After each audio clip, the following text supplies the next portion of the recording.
Welcome to this Total War Three Kingdoms Let's Play, where we'll be looking at heroes and the Guanxi system, the beating heart of the game.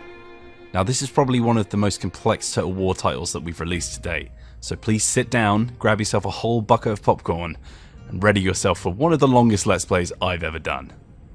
I'm Wheels, and today I'll be playing as Liu Bei, legendary commander and virtuous idealist. Let's take a look at the story so far. Beginning our campaign in the iron mines of Dong Commandery, we established our territory on the banks of the Yellow River. As our lands grew, our neighbour and friend Tao Chen pleaded with us for aid as a corrupt official in his court ignited a war with the dangerous warlord Cao Cao to the south. We honourably pledged to join Tao Chen in his defence and stop Cao Cao in his tracks before innocents were harmed. But just as soon as it started, our friendship found its end when Tao Chen, pushed by the stress of the war, fell to the cruelty of old age. On his deathbed and moved by our noble actions, Tao Chen offered up his lands and court to us so that we could lead his people to glory with our factions joined in confederation. Liu Bei seeks to bring unity to the land, and his unique faction currency will increase as long as he keeps those who serve him happy with his rule. A number of things will increase this, but the main way to gain it is by keeping the members of your court satisfied. You can then spend unity to convince Han officials of your legitimacy and annex their holdings without bloodshed. But keeping an ample supply will provide its own boons. Liu Bei is a commander, one of the 5 different classes of hero in Three Kingdoms, each one bringing their own unique skills and abilities to both the campaign map and the battlefield. Commanders like Liu Bei are masters of a happy court and soldiery, using their authority to raise the satisfaction of their subordinates and keeping the morale of their soldiers high. Sentinels are artisan builders and are stout in battle, able to lock down choke points and enemy heroes, as well as inferring their defensive skills on their infantry. The Vanguard excels at shock battle tactics with rapid cavalry charges and can recruit units to an army with greater efficiency, saving vital funds. Your champion will be able to outduel any opponent with supreme melee ability and vitality. As a leader of the people, they bring bountiful growth to the peasantry. And finally, the strategist, who brings agile and lethal formations to his forces and can outwit any rival, will annihilate your opposition in a hail of arrow fire and artillery. These characters are the lifeblood of Three Kingdoms and will act as your leaders, generals, politicians, governors and spies. Looking to our current campaign, we must first complete our siege of Longye to complete our current mission and establish a new power base for the birth of our empire. Our advisors predict defeat against the city walls. They do not know the strength of our unity.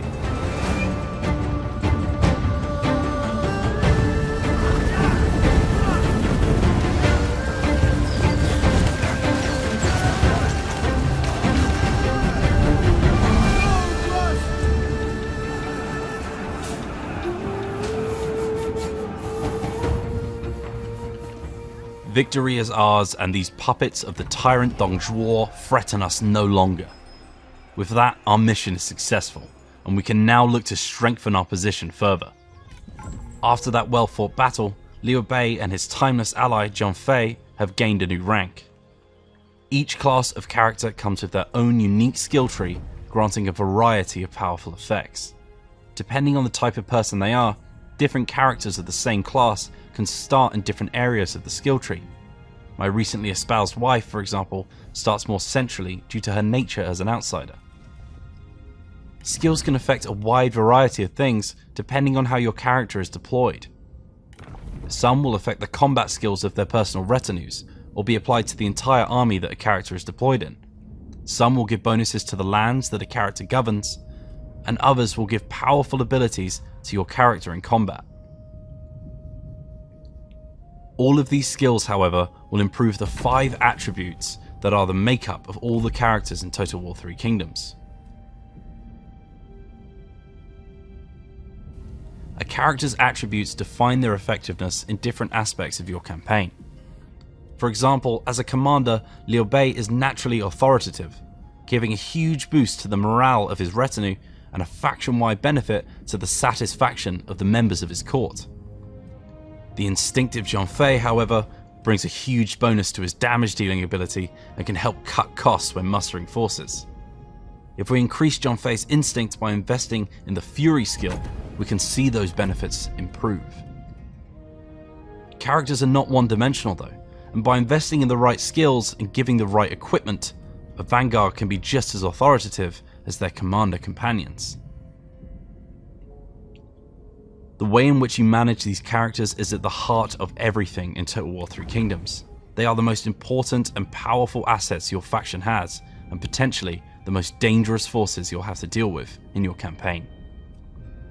Speaking of managing our characters, after the big merger with the late Tao Chen's faction, a few new faces have joined our court. Though some have begun to adapt to life under my rule, Tao Shang's employment has not been as smooth. As the previous heir to Tao Chen's throne, Tao Shang is understandably vexed after being demoted to a low-level court position under my rule when his father passed away, leaving his lands to me. Because of this, he now harbours an internal resentment towards my court and has taken a huge hit to his satisfaction. His time in my court may not last long. For now, we'll end the turn and see what becomes of him in the winter.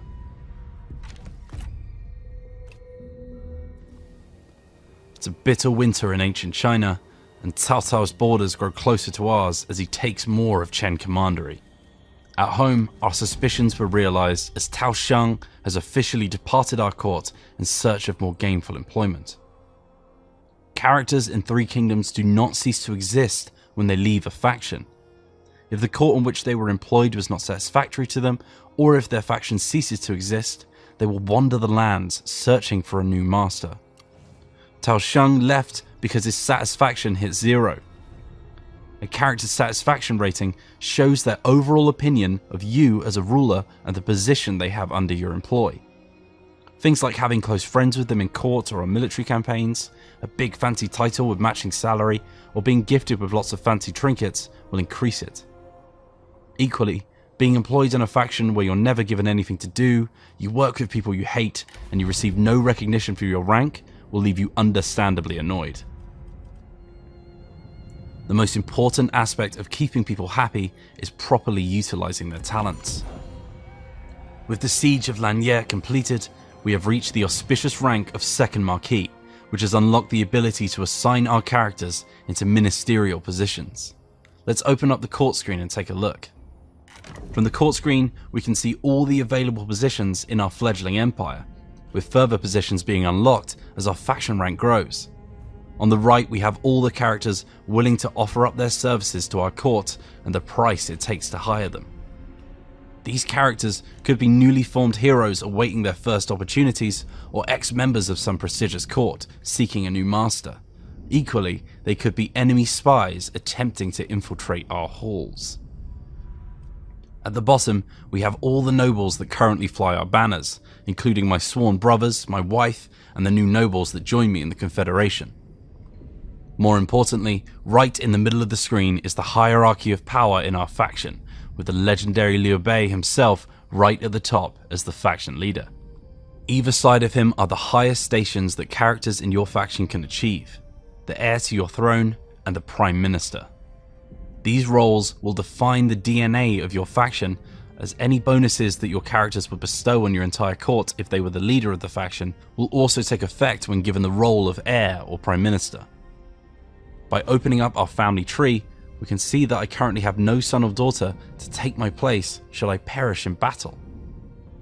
I could adopt one of my court nobles into my family and name them the heir to my holdings, but the costs of the paperwork are a bit out of my reach at the moment. My wife, however, is already eligible, and as a commander, her authority is quite high in comparison to the other candidates, making her a natural fit with the faction-wide satisfaction bonus it brings. As my wife is my only real relative in the faction, no one should turn their noses up at her new position. But should a new heir be born in the future, natural competition will start to arise in my family for the throne. If we look back at the court, we still have a few positions to fill, so let's peruse the candidates that we have on offer. From looking at the character list, we can see straight away that my brother-in-arms Guanxi is not quite as satisfied with his position as Guanyu. This is due to one of the other key defining elements of characters, their traits. By looking at Guanxi's traits, we can see that his fraternal nature is providing him with a natural affinity with those around him, making him more likely to stick around. Not only that, but as a man of honor, he refuses to let his ambitions get away from him, which is why even though my two sworn brothers share the same rank, Guanxi's desire for a higher rank in court is providing more dissatisfaction than Guanxi's. The majority of traits will add to or take away from a character's stats, and some may also provide additional effects, like Guanxi's intimidating nature allowing him to scare enemies on the battlefield, or Gu Peishe's superstitious nature randomly triggering events for the faction. Let's go back to our court screen and assign a new Chancellor. As Guanxi is the most aggrieved by his lack of title, he seems like a good choice for the role. His new position of Chancellor will provide us with a faction-wide benefit to public order and the income that we receive from the peasantry. This role is quite prestigious, and it will keep him happy with his position all the way up to rank 8. After that, he will start to covet a higher position, and his satisfaction will once again start to waver.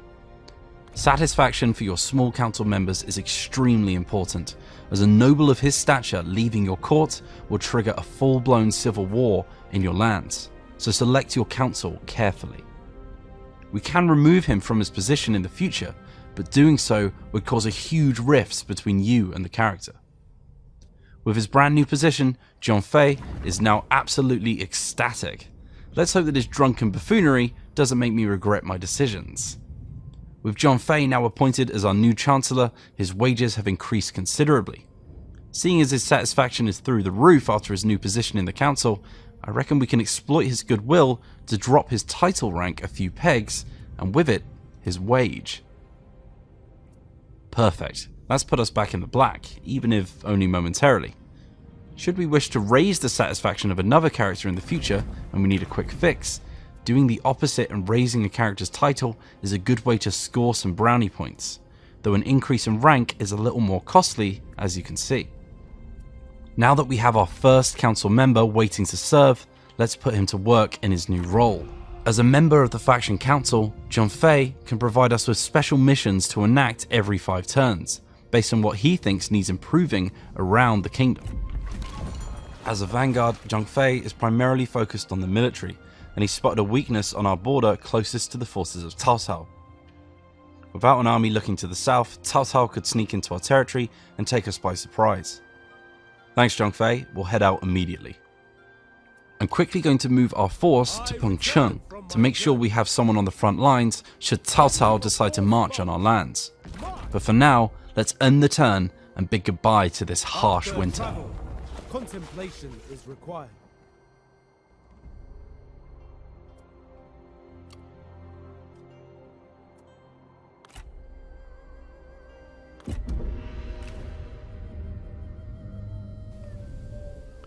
Spring brings colour back to our lands, and news on the wind that plans are in motion to turn the tyrant's adopted son against him.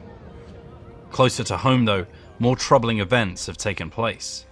The conniving warmonger of Cao Cao has laid waste to our southern neighbours, and now he builds his forces in Pengcheng, waiting to enact a second assault on our lands.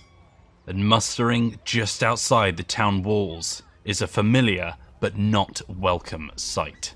Tao Shong, previous heir to Tao Chen's lands, has not just left our court, but joined Cao Cao's forces to enact his revenge against us. Here he lays, assembling his forces, waiting for a chance to strike. If we let them continue to build their armies, we'll soon be overwhelmed. We need to make plans to stop them in their tracks, and fast. Before that though, let's make sure the situation at home is stable. Over the passing of the seasons, a new follower joined our court. A scholar that can improve the rate at which our heroes learn new skills. This follower is one of the many different ancillary items that you'll be able to equip your heroes with during your campaigns. Broken down into their battle equipment, their trusty steed, their trusted companions, and the trinkets they hold. The weapons your character hold, for example, will change their fighting style in battle. Equipping dual Jian will increase their damage output, but reduce the effectiveness of dodging blows that comes with having a spare hand free. As a commander, Liu Bei can only equip the items that match his class, and as such, the mighty halberd and spear that his brothers bring into the fray are unavailable to him. All ancillaries come in different levels of quality, ranging from common all the way up to the unique and powerful items known throughout the land. The scholar that has just joined us only applies his effect when equipped on a faction leader, heir, or prime minister, so let's add him to Liu Bei's roster and start improving our generals and governors. We have another follower here, the law enforcer, who would be perfect for improving public order in our lands, but Liu Bei only has room for one follower, so we'll have to turn to my wife and recently anointed heir to oversee him. Seems the law enforcer is part of the martial law set. Ancillaries in Three Kingdoms can be combined with other complementary items to give further benefits to those who equip the whole set. Unfortunately, we don't have this particular text, so we'll have to keep an eye out for it as we continue our campaign.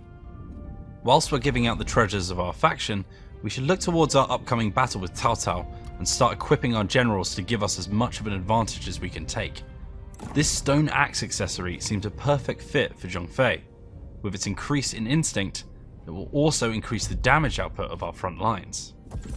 For Liu Bei, this text on the methods of the Sima will increase his cunning, which will give his unique E-archers some additional ammunition, as well as also increasing the army's military supplies each turn, which will allow us to survive a lengthier campaign. One of the followers that we didn't assign was this diviner. His foretelling of victory should improve the morale of our soldiers, but we can only benefit from his effects if the character he is equipped to is leading their army. At the moment, Liu Bei is currently the commander of his force, denoted by his leftmost position in the unit bar at the bottom here. As he's already using his follower slot, we can reassign one of our sub-commanders to the head of the army.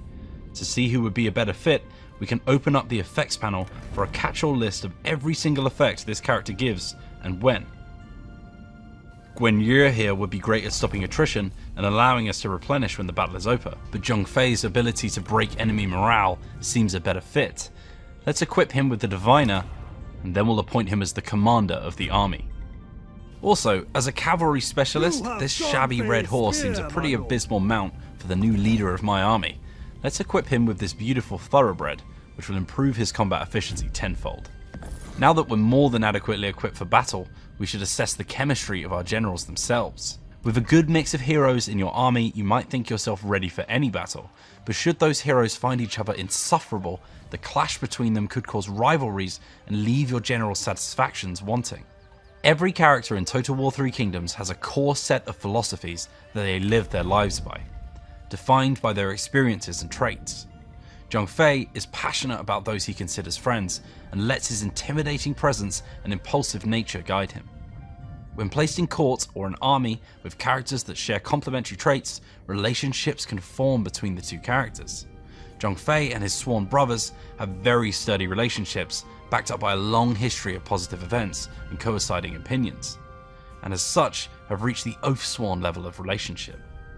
These characters will gladly put their lives on the line to defend each other, and if they were to witness one another fall in battle, they would be thrown into a murderous rampage. As Zhongfei shares court with those he calls friend, his satisfaction naturally increases as well. Though you may start with only a few relations, as you progress through the game you will encounter more and more other characters who you will either break bread with or curse their name. After joining Tao Chen in war against him, Cao Cao's relationship with Liu Bei has certainly diminished. These relationships will affect almost all of the systems in Three Kingdoms, from the way in which factions treat each other, where courtless characters will offer their services to, and even in the way that these characters will talk to each other in battle. When checking the compatibility of characters, hovering over this icon on your character list will give you a quick red/green icon to denote whether your time spent together will improve or decrease relationships. We're almost finished preparing our army, but first we have a couple of slots left in Guanxi's retinue for some new units. When selecting new units for a character's roster, it's good to select units that are complementary to their skill set. As a champion, Guanxi is well suited to leading spear and halberd infantry, like these medium and heavy spear guard. Some units available to characters will be unique to your factions, like these E-archers. whilst others will only be available to your class, like the aforementioned Spearguard or these awesome hybrid Azure Dragons that we'll be able to recruit once we hit rank 8. I'm going to recruit some of these heavy Spearguard to bolster our numbers a bit.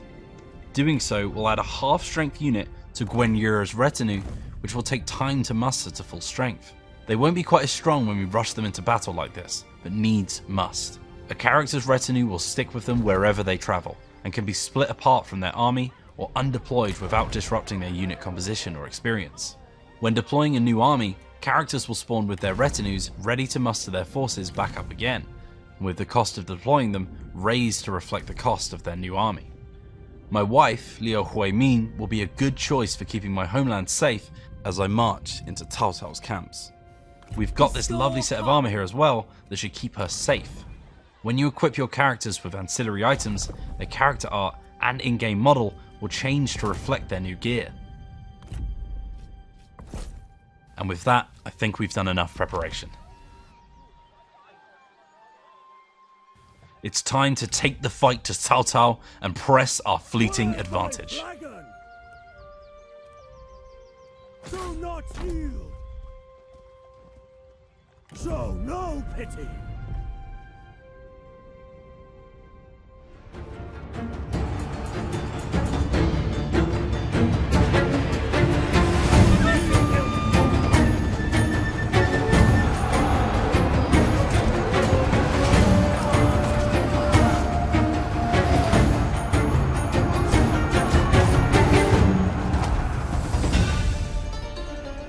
Our siege was costly, but we have emerged victorious. And although that coward Cao Cao has escaped our clutches, his 3 sub-commanders lay defeated and held at spear point. When you capture an enemy general in combat, their lives are in your hands. By executing them, they will be permanently defeated, and any ancillaries they brought with them to battle are yours for the taking. This is seen as an act of barbarity amongst your peers though, further destroying your diplomatic relations with your enemy. Any friends of your victim will also bear an unforgettable hatred towards you as well, but their rivals will be suitably impressed. Should you be feeling more merciful, releasing the character will return them safely to their faction, who will provide a ransom for their fair treatment. However, should the characters you captured not be content with their position in their current faction, they might just be swayed into offering their services to you in exchange for their lives. It must be my lucky day, because both of Cao Cao's cousins have seen the greener grass in my lands, and are jumping ship before their lord's inevitable demise in my hand. I'm seriously strapped for cash right now, and hiring too many new characters into my faction is going to be expensive, so for now, I'll just take the higher leveled Xiahou Duan under my wing. As for Xiahou Yuan, we might not have room for him now, but by releasing him honorably, we may just earn his trust should he find himself seeking employment when Cao Cao's holdings crumble in the future. Finally, the petulant Tao Shang, with his plans for revenge in ashes around him, claims that he would rather die than forgive our transgressions. We have no use for sentimentality, especially towards turncoats. With the balance of power now in our favour, and Cao Cao's top general now flying our banner, it is time to go forth and crush his faction into the dust.